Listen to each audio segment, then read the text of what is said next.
Hey, Mr. Rogers, how you doing? How you doing, sir? How you doing? Oh, things are swell. That's good. That's good, man. Did you get time to get settled and everything? Oh yeah, I'm settled and I'm ready to go. Yeah, I was excited, man. I know how you get when it comes to Naoya Inoue, and I deem you our resident Naoya Inoue expert. So you give the pulse of Naoya, man. I had heard of him before you, but you were the first one that really made me say, hold on, man, let me see if this hype is real. It made me do my homework. So here we are, months and months later, and the conversation surrounding Naoya Inoue and Stephen Fulton is ever growing. So I was thinking, man, with all things being considered, with Stephen Fulton being the established unified champion at the higher weight class, and Naoya having moved into his fourth weight class after having undisputed and unified, I was thinking, man, who is the stage bigger for? It also, another way to put that is like, okay, who would feel more pressure at this stage? Given the history. And we talked about it yesterday, you know what I'm saying? And I was like, man, I wish we would have got that down, man, for the fans, our hardcores. But man, lay it on me what you was trying to tell me. Let me get it straight, man, because you had me excited about this all day. Break it down for me. Well, I think when you look at this particular fight, okay, now even though Stephen Fulton is the current champ, by him not being a pay-per-view type fighter that gets a lot of pay-per-view audience, he is somewhat unknown to a large majority of the boxing fans. He's not really a household name. And as far as his ability to fight, he hasn't broken into the top 10 pound for pound category yet. So therefore, he is not as known by many people who maybe follow boxing. Now, those that do their real homework, they know who Fulton is, but just the average boxing fan may not know anything about him. And on the same token, just the average fight fan may not know of Naoya Inoue and his ability to fight. Okay? Right. And because of that, I think that this is a fight that is really for the pure boxing fans that really follow this sport. People like that, they really know how important this fight is going to be and what it's going to signify. Now, to go to the question that you asked, I think the most pressure right now will be on Fulton. And the reason why I say that is Fulton's title that's on the line, and Naoya Inoue, the pure boxing fans will know his journey a little better than Fulton. Even though Fulton is an American fighter, because he hasn't broken into that top 10 pound for pound list yet, eyes are not really on him the way it is on those fighters that break that top 10. They are really scrutinized. And because of that, I think Fulton proves in this fight that he's the one that's going to have to prove how good he is. I don't think it's Inoue that has the pressure on proving how good he is, because his his boxing record and everything he's done up until this point, anybody that follows boxing know he has had an amazing journey, okay? And because of that, the pure boxing fan knows who he is. But on the other token, Fulton doesn't have that kind of pedigree, and his career hasn't been scrutinized in the manner in which Inoue's has. So I think it's more pressure on Fulton right now. And Fulton is traveling. He's going over to the land of the rising sun. He's got to make that journey. He's going to be miles away from home. So I think the pressure will be on Fulton to deliver. But I do believe that he's ready for the challenge. I think he's ready. And this is going to be an excellent fight. And for the pure fight fan, they're going to enjoy this fight. I really believe they're going to enjoy this fight. Right. What really drove the question, and I was thinking about you when it came to my mind, was, looking at the Tank fight, they're alleging anywhere between 1.2, 1.4 million pay-per-view buys, and like 22 million at the gate. And I was thinking about big fights, and I was thinking about the reaction from afterwards, because that was like the biggest stage you can be on. And I'm thinking, like, for Naoya in his situation, from his country over there, that's the biggest stage right there. He is that guy. He is that Tank, but he's that over there.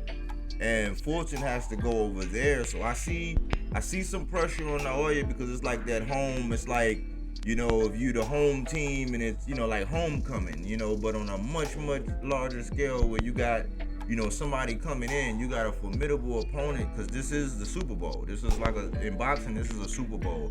So this is the Super Bowl. You got home field advantage. You got, everything at your, pretty much at your advantage, except for, the different weight class.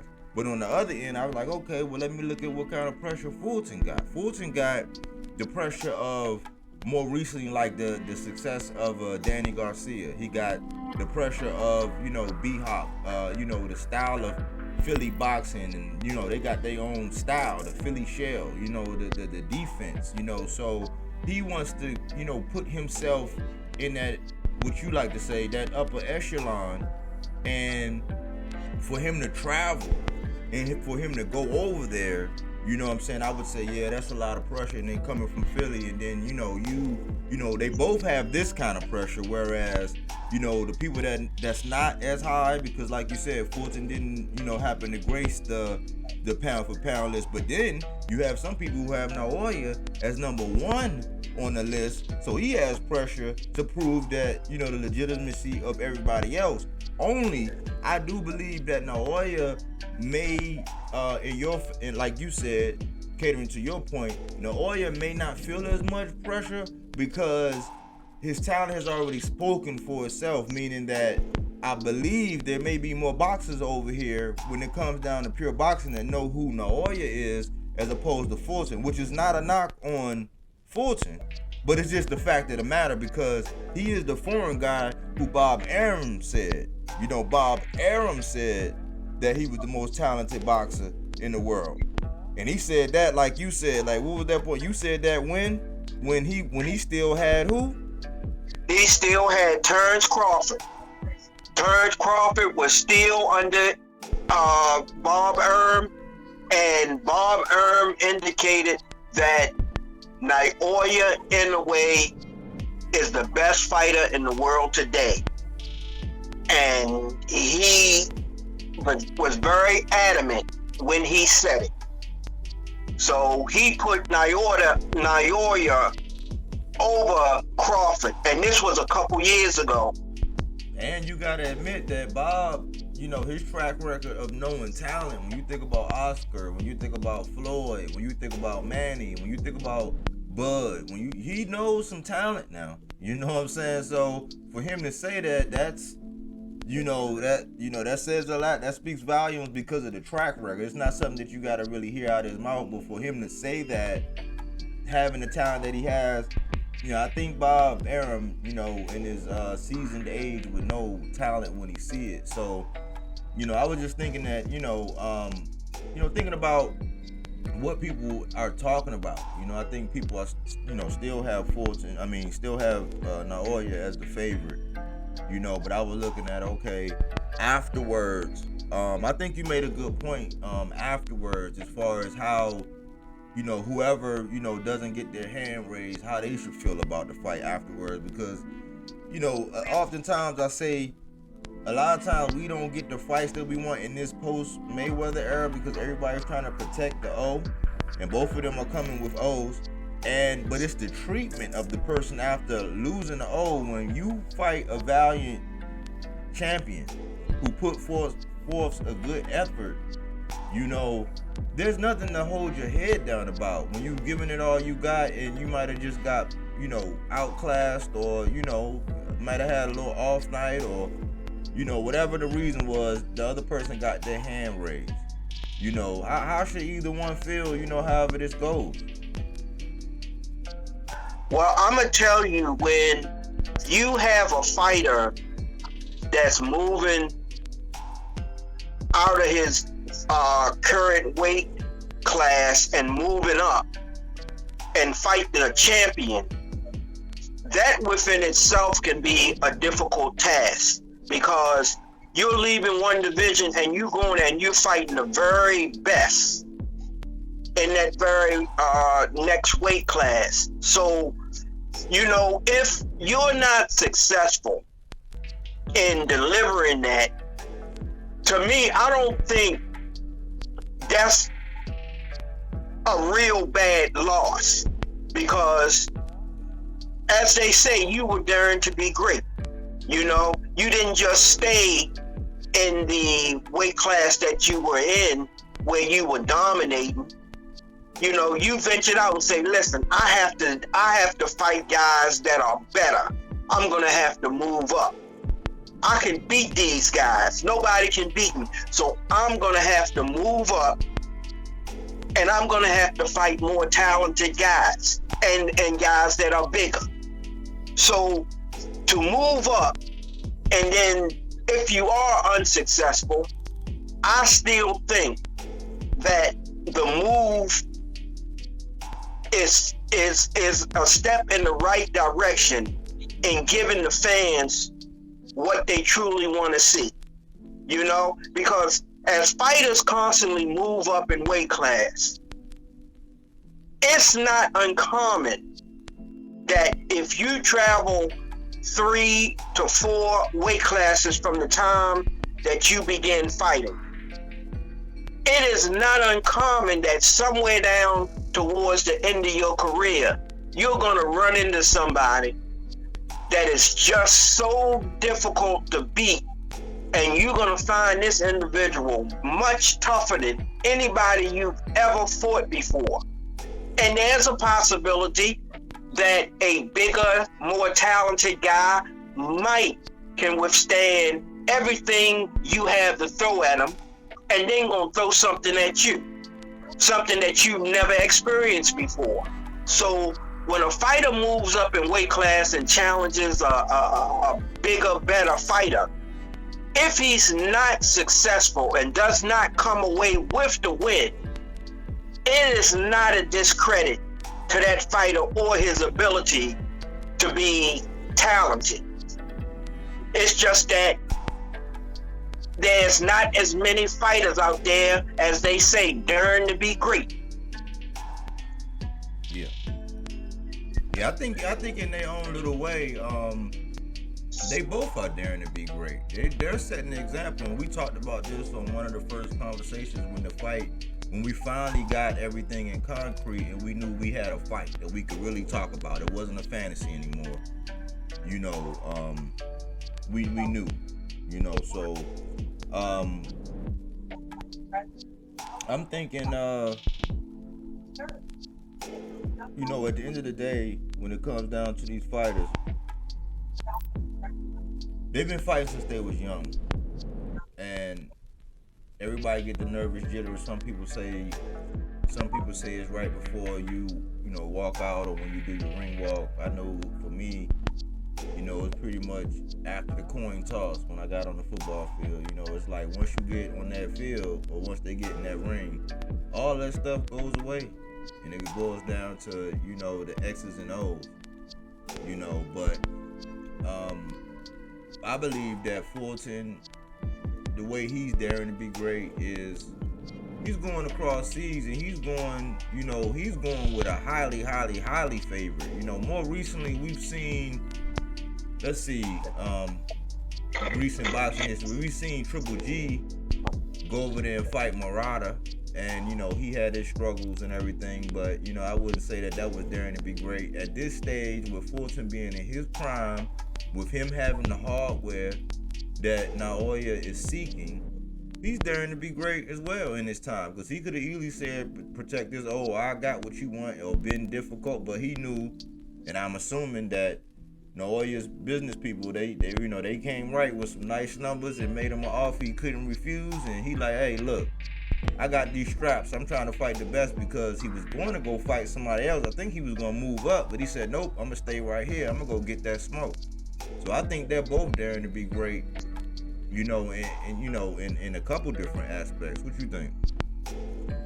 I have to agree 100% with you. When you're a fighter, okay, you not only have to train for the sport and what it takes to be successful, but also this is a business also, okay? And the business part of it is each fighter wants to earn the most money that they can earn for any particular fight. It's about also the paycheck, the business side. So if he establishes that the best thing from a business point of view is not to move and leave the current weight class and move up, here is an individual that fans would want to see, and they would want to pay to see this fight. And because of that, this fight will probably give him his largest payday to date. So from a business point of view, it is an excellent fight to take. I don't know exactly what his number's going to be, but I'm going to imagine that he's going to get paid more for this particular fight than he has for any fight that he has had previously. I really believe the price is right, as they say. Yeah, and that's what it's all about. That's what it's all about. You know, these are professionals. They get paid, so you want to get paid. Yeah, and to your point, you know, this is why I like coming revisiting this conversation, and I'm so glad that it just got postponed a little bit and it just didn't get, you know, thrown off the tracks completely, because I can't emphasize enough that how often do you always hear and see people pointing out what's wrong with boxing? This is actually, in so many ways, this is what's right with boxing, because what's the number one excuse that we always hear? High risk, low reward. Well, this is high risk, but it's also high reward. You know what I'm saying? That obviously them numbers were big enough to say, oh yeah, I'm going. Oh yeah, when y'all want to do this, all right, what do I sign? You know what I'm saying? So this, we can't emphasize enough that this is what's right with boxing, right? Exactly. And another thing too, you know, by Naoya being from Japan and Fulton being from the United States, you know, that creates a rivalry within itself also. Right. That helps fuels, you know, the fire and make this fight interesting. You know, you got two different countries. So Therefore, it has the makings of being a great fight and a great atmosphere. Because, as you said, the Japanese, they love Naoya. He is their hero.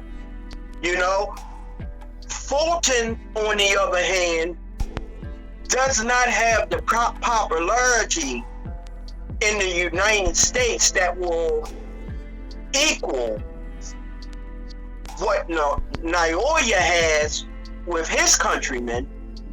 But this could be the fight that really puts Fulton on the map. If you didn't know who he was, if he's able to win this fight, believe me, his stock is gonna go sky high. It will go sky high. So this fight is gonna do a lot for Fulton too, if he's successful. Yeah, I think even if he presents some challenges, even if he put up a valiant, we all got our pick. Everybody know who. If you've been listening, you already know who we riding with. But even if he put up a valiant effort, it'll do wonders. Even if he challenge, or if he just don't go out there and lay down, you know what I'm saying?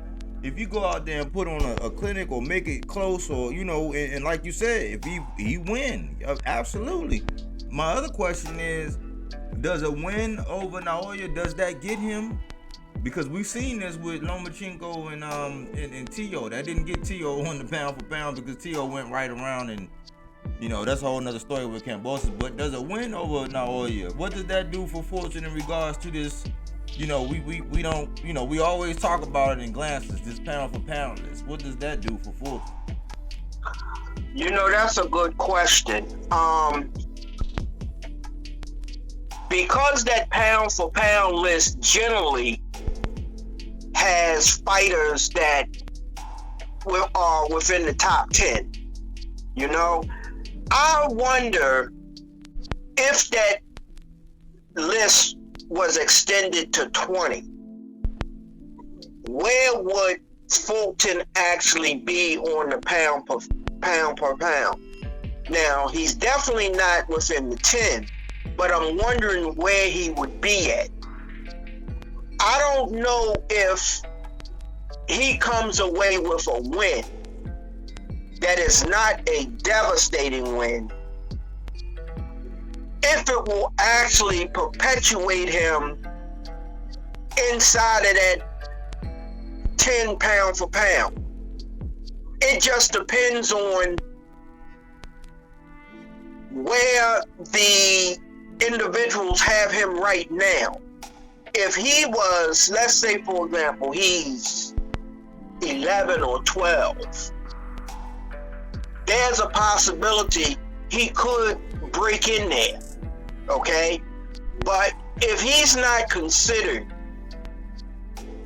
close to the 10, it might be difficult even if he comes away with a win, because of the fact that he is the bigger fighter.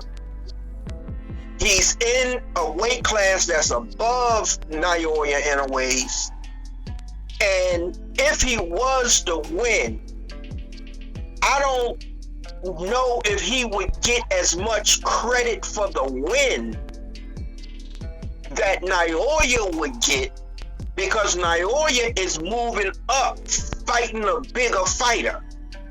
So it's like the old saying, nobody roots for Goliath. You know what I mean? Nobody roots for Goliath, the big dude. They root for the small man. So in this particular fight,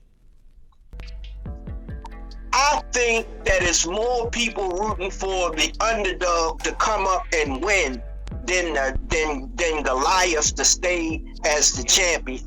So a win for Fulton, I don't know if it really pushes the envelope to put him in there, because he's expected to win.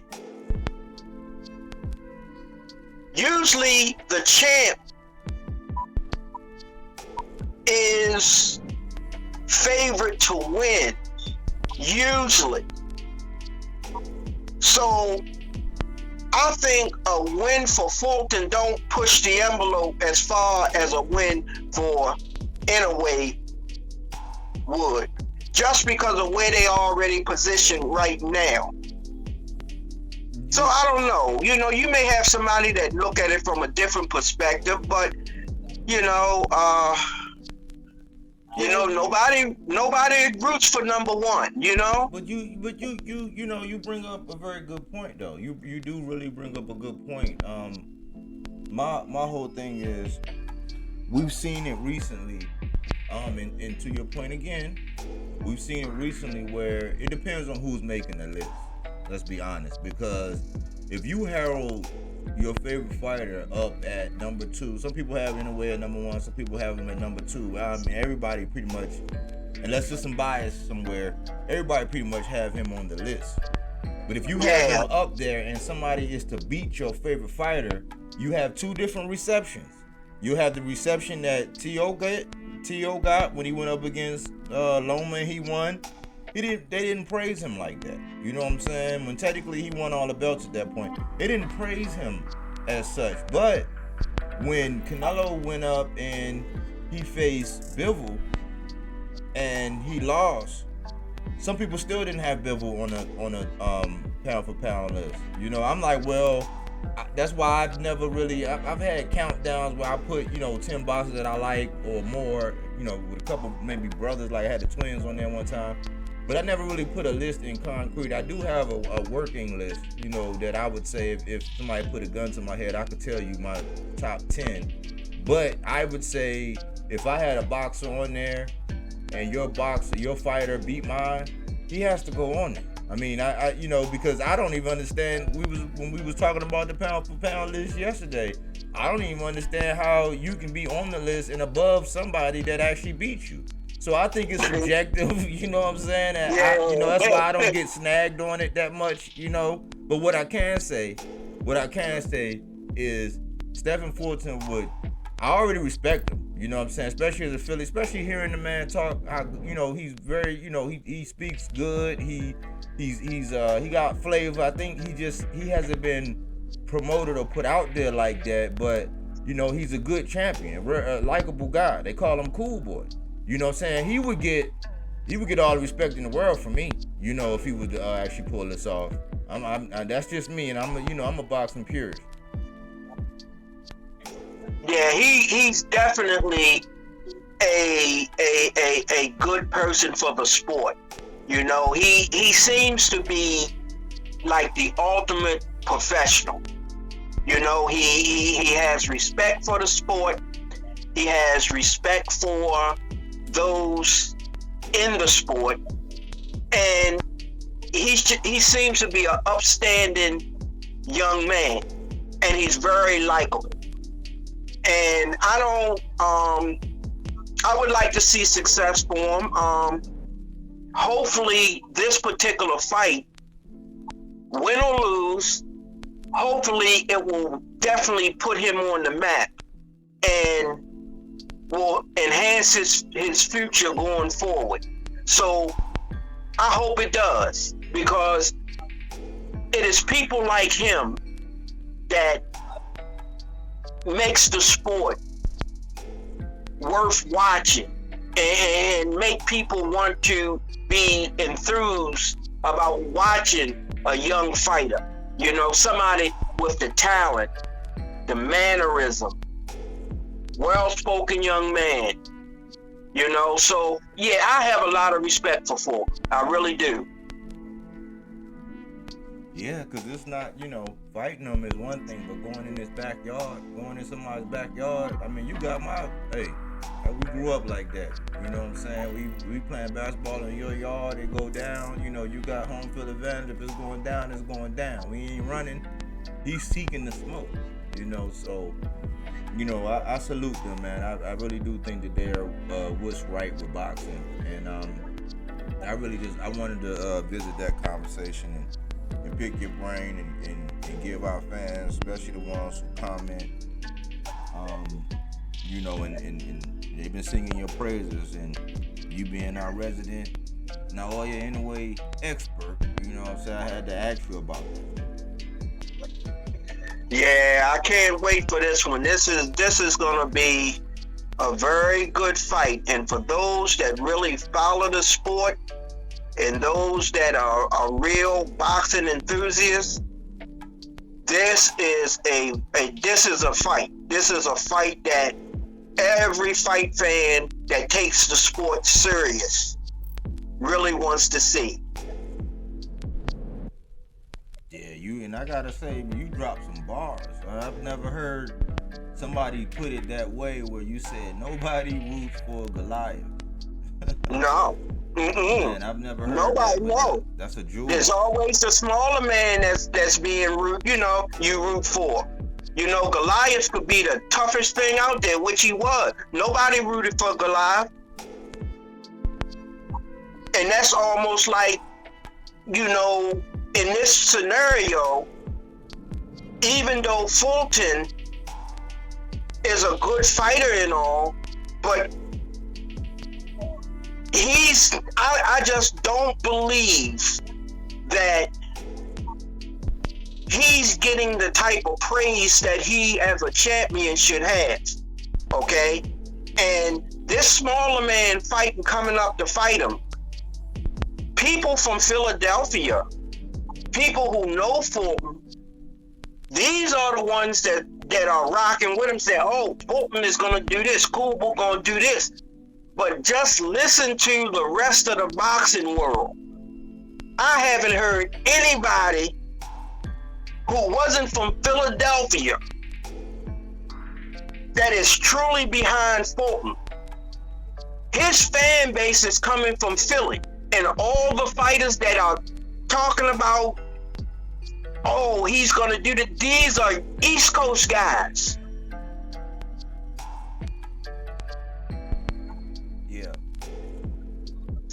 Yeah, it's rare. I mean, I think it's a couple people you gotta kind of dig, but as far as digging in the trenches and getting down to the X's and O's and using statistics and numbers and really deep dive and giving the conversation a deep dive massage. I mean, it's not really a lot of channels that's doing that. They just pick them, in odds and this and that. But I'm not sure if odds came out yet. But I would be curious closer to the fight going in what the odds are, because maybe in a sense, maybe in this situation, maybe Inoue is the Goliath, because everything that I've heard, Inoue is the favorite, other than the people that for whatever reason, they're ignoring a lot of different things, or they, like you said, there's tribalism, there's patriotism, there's territorialism, what I'm saying? I'm talking about boxing-ism, and that's what we always talk about, the boxing-isms. When it comes down to the boxing-isms,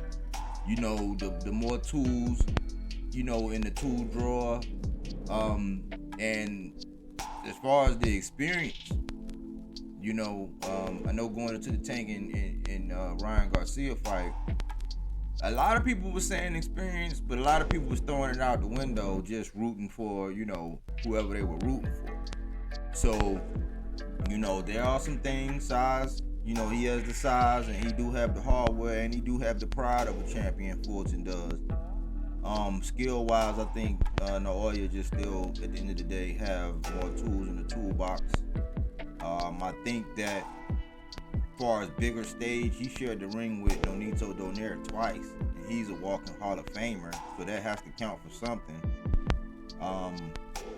So we got we have our views and everything, but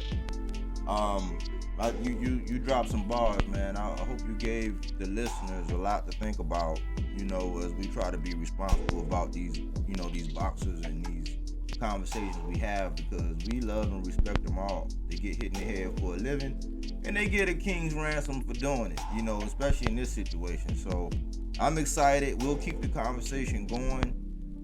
Maybe we'll look at some odds just to play around with the odds and what the odds makers are, the people who make the money off. But we'll look at that closer, and I'll keep checking and looking for articles. I'm sure you'll share something with me if you come across some things. It hasn't been many updates about it, but I've been looking, I just wanted to give our fans something that they can, think about.